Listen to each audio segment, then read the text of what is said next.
Hello there everybody, Sam's Trains here. Welcome back to the railway and welcome back to another experiment.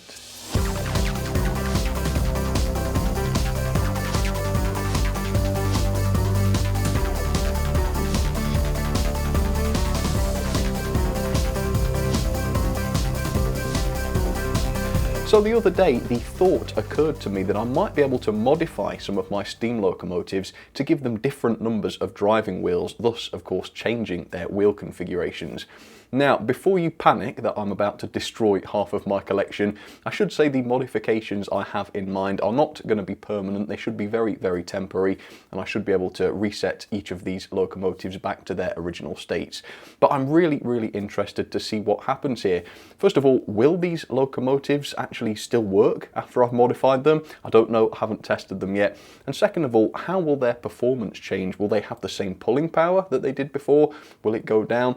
I don't know, but that's why we do these things, to find out the answers to these questions. So I have specially selected 4 locomotives. They're going to be 4 test subjects.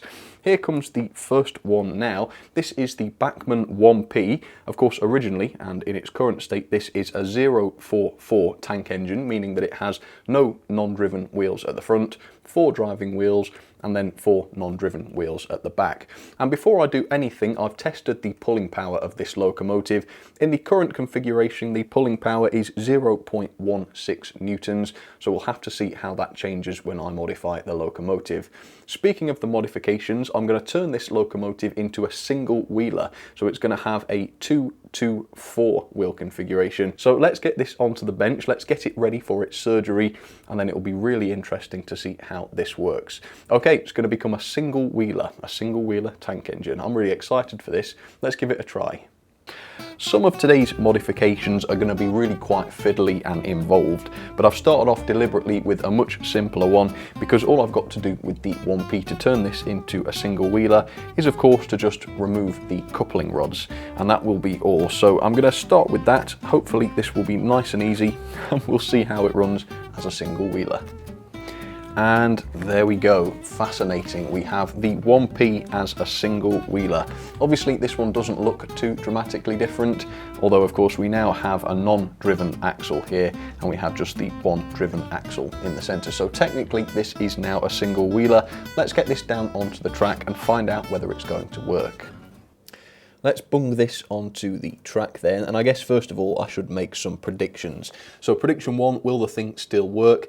Yes, I think it will, that's my guess. We haven't changed anything too dramatically, mechanically speaking, and we haven't taken any wheels out, so it should still have the same pickup capability as it did before. How will the pulling power be altered? Well, that's a bit trickier. Obviously, it's going to go down because we have only half the number of driving wheels that we had before. And not only that, the front set now, not only is that not driven anymore, but we've also got the friction from its bearings and from the pickups, which are going to detract from the tractive effort provided by the remaining driven axle. I would guess the back section, which is still driven, I'm guessing that one would take more of the weight perhaps, but who knows, quite honestly. Come on then, let's find out. Let's set this forwards. Will the locomotive still be able to propel itself? Let's see. Yes, it can. But it's now a single wheeler. That is crazy. All right. It still runs really, really nicely, actually. I suppose it won't be until I couple up a load that we see a big difference with this. So on that note then, let me get my Newton meter and we will find out whether or not the pulling power has halved, as you might expect it to. Okay, so let's hook this up. I should say, just for the record, this measuring instrument is not bound to be ultra accurate, but it should give us some idea at least. Okay, so that's all zeroed out. Turning up to 50%, I'm doing each of these at 50% just to be the same each time. And then we just wait and see what happens. Alright, just giving it a little shake left and right to level it out. And there we have, I make that 0.09 newtons. Alright, switch that off before we burn the thing out. So we've gone from 0.16 newtons down to 0.09 newtons. So we only now have 56% of what we had before. So we've lost about 44% of the pulling power. So we have not halved the pulling power, we've just less than halved it. which means that this is still capable, sort of hauling a bit of a train, which is quite interesting. So to conclude with that one, it still works, yes it does, and even though we haven't halved the pulling power, we have significantly reduced it, which is obviously entirely expected. So that was a lot of fun to begin with. Let's move on to the next experiment, which hopefully will be a bit more dramatic. Very cool. So let's move on to the next locomotive that I'm going to be modifying then, and that is this. It's another tank engine. This time it is the Hatton's P-Class. At the moment this is a 060, an 060 if you will, which means that it has no non-driven wheels and 6 driving wheels. And just as I did with the 1P, I've already done a bit of a pulling power test with this locomotive. So as an 060, this one has a pulling force of 0.14 newtons, so it's just a little bit less than the Bachmann 1P tank. Well, I'm going to try and turn this from an 060 into an 040. That should be very, very interesting to see what difference that makes. Will this work as an 040? I guess we'll find out. Let's get ready for surgery and see what happens. In order to turn an 060 tank engine into an 040 tank engine, I've had to be quite careful in the loco I've selected. I've chosen the Hatton's P-Class because the rear axle is driven on this locomotive, which means I should be able to remove the centre set of driving wheels and the loco will still work. Also, the coupling rods are in one piece. There's no sort of pivot around the middle wheels, which is essential because if there was a pivot, the coupling rods could just buckle and move, which is obviously not what we need. So this is going to be a little bit difficult. I'm going to have to remove the brake rigging to start with, then I'm going to have to remove the base keeper plate and hopefully gain access to the wheel set in order to remove those driving wheels in the middle. Okay, I think we have done it, and this thing looks ridiculous. Okay, look at that. That is the strangest 040 I have ever owned. Wow, I don't know how I feel about that actually. It's kind of like something you'd see in a nightmare, isn't it? Okay, well, I'm not saying it's pretty, but does it actually work? Let's take it down onto the track and do some testing with this new monstrosity. My God, I can't believe how alien this thing looks now. Right, the 040 P-Class. Let's have some predictions. Will it still work? I don't see any reason why not. I do think it will be less reliable now because it doesn't have any pickup support from the centre wheels, so it has the pickup capabilities of an 040 effectively now. The pulling power though, how do I think the pulling power is going to change? Well, that's tricky because the driving wheels will still be exerting the same amount of force onto the rails. All of the weight is still being taken by the driving wheels as it was before. Only now the weight is distributed over just 4 wheels as opposed to 6. So does that mean that the tractive effort won't be changed too much? I really don't know. I would expect to see a small decrease, but overall I will be surprised if the pulling power decreases too much with this one. But does it work? Let's find out. Are you ready? The 040 P-Class, here we go. It does work. Oh my God. It looks so wrong. It is wrong. It is completely wrong. It just looks, the whole centre of the locomotive looks just like it's hovering. It's crazy. But it's, besides that, it is behaving exactly as it would with all of its wheels. It's still perfectly smooth, perfectly happy to run. That is crazy. Why have I never done this before? This is fascinating. Okay, let's do the all-important haulage test then.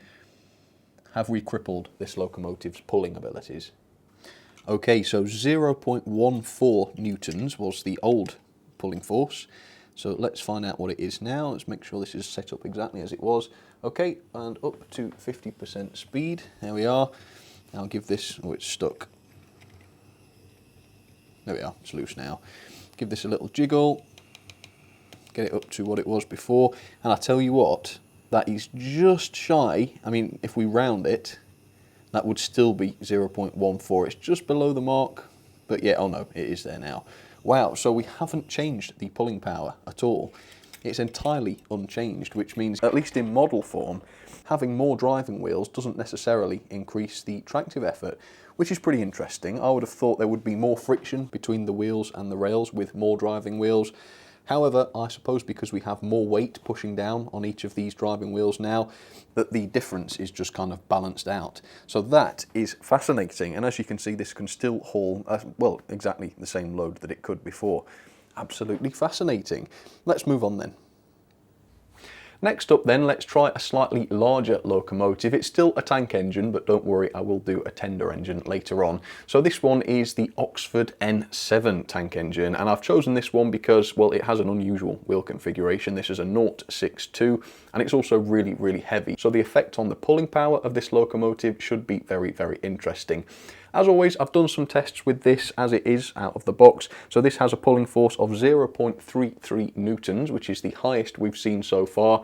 And today I'm going to attempt to convert this from a 0.62 into a 0.42, which will make it like a 14XX, or rather a huge 14XX. Okay, let's get this onto the bench and see whether or not it's going to be possible. So I reckon with the N7 here, the process is going to be pretty much the same as the P-Class. I've made sure that the rear driving wheel is the one that has the gear on it, so it should be just a case of removing the centre set, and then we'll have an absolute alien of an N7. So I'm going to get started straight away on that. Hopefully this one will be as easy to convert as the P-Class was, and we'll find out whether or not the fact that this loco has a pony truck at the back makes a difference in the change in performance.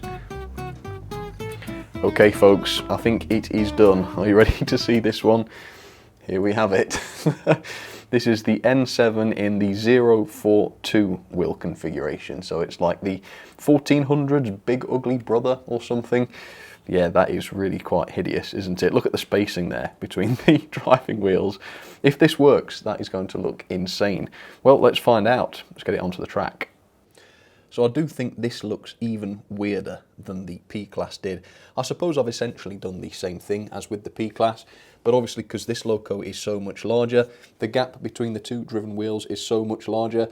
I don't know whether or not that will make a difference. Mechanically, I don't think it will. I don't think it matters how far the wheels are apart. As long as the rods that couple them together are rigid, I don't think it matters. So do I think it's still going to work? Yes, I don't see any reason why not.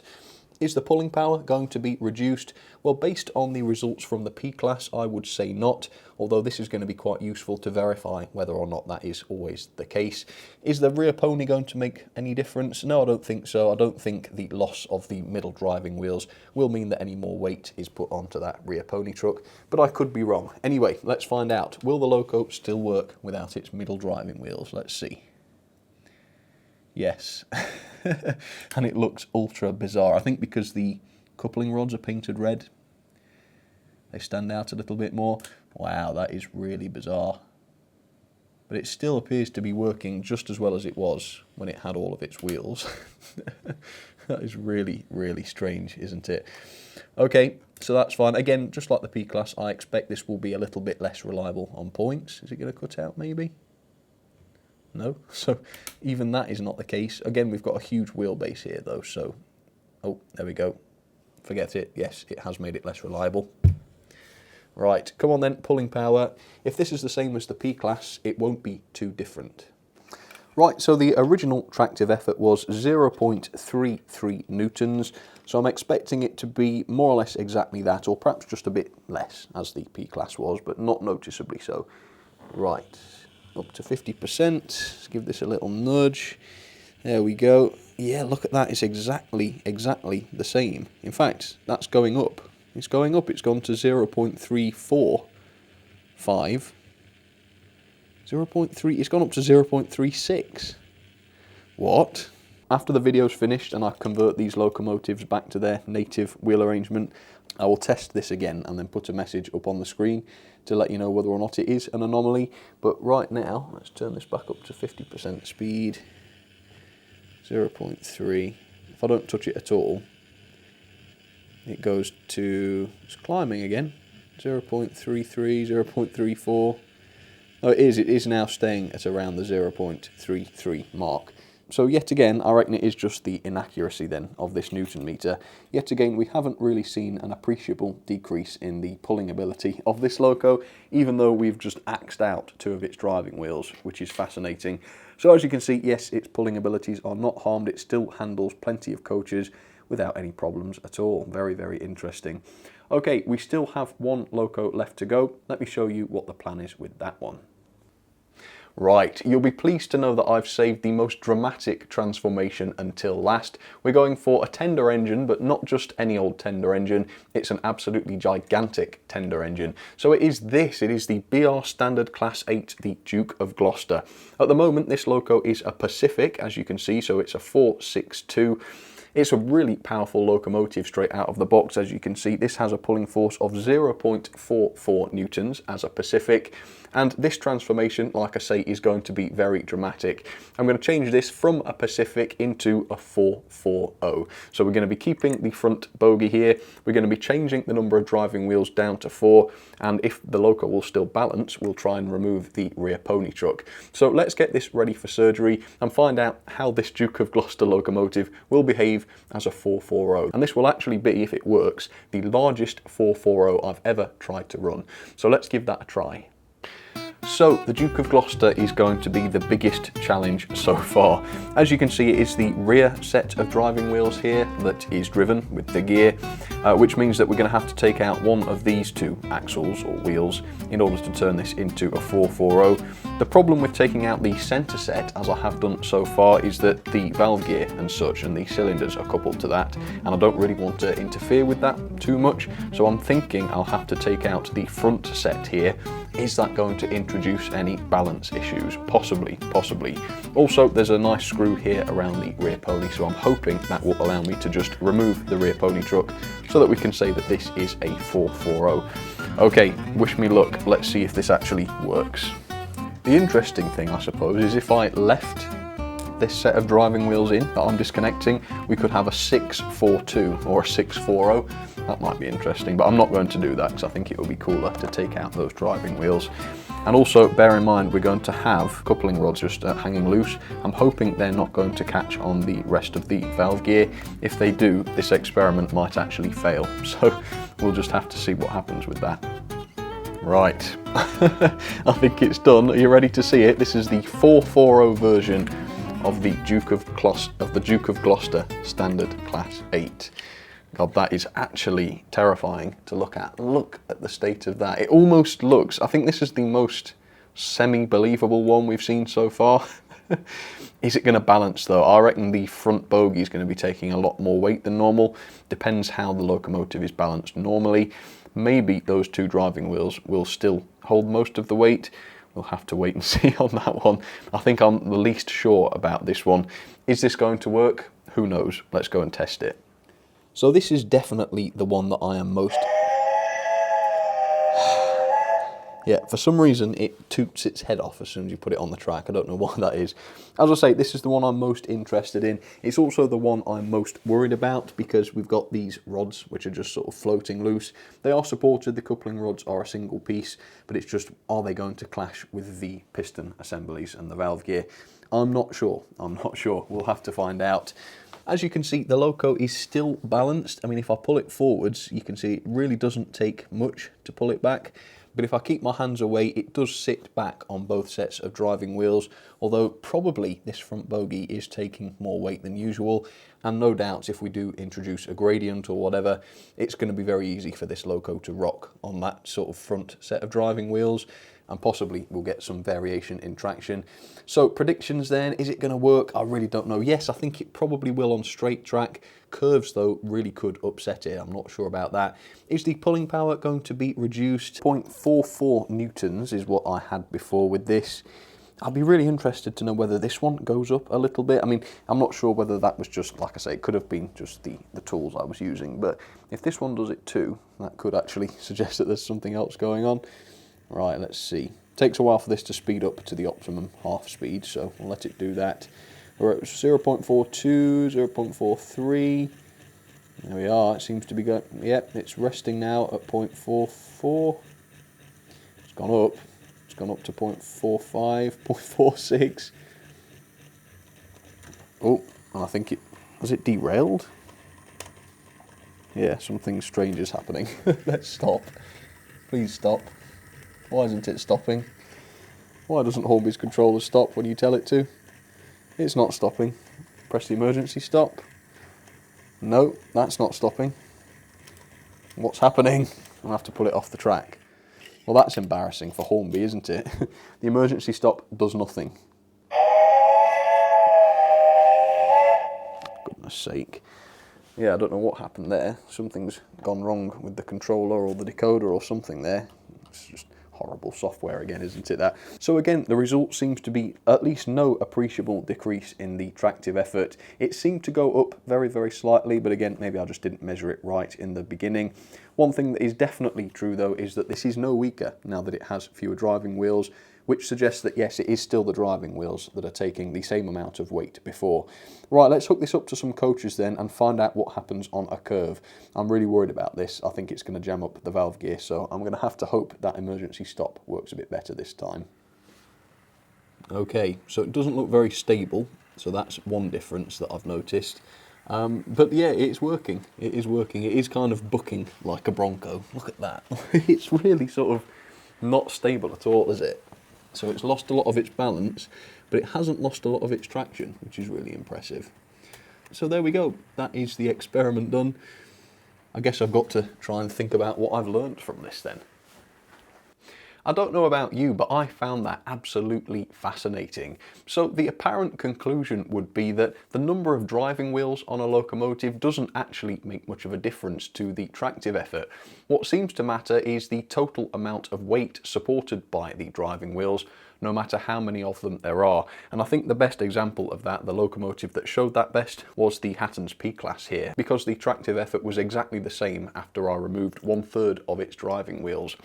So that seems to be the way things work in 00 scale. Whether in real life, you know, the full-sized machines actually behave in the same way, I'm not entirely sure, but I don't see any reason why not.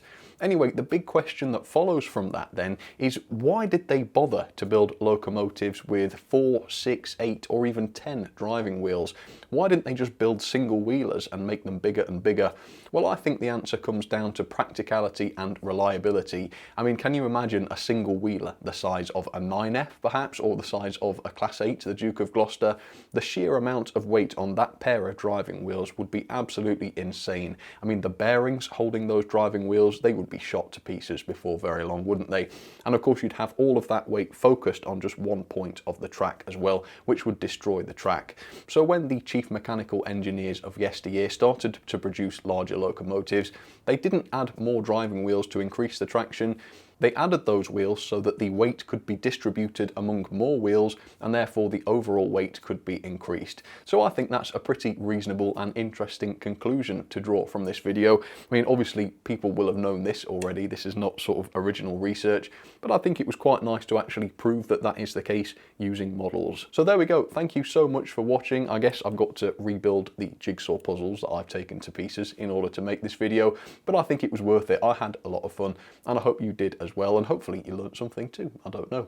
Anyway, thank you so much for watching. You take care of yourselves and I will see you very, very soon. Cheers everybody.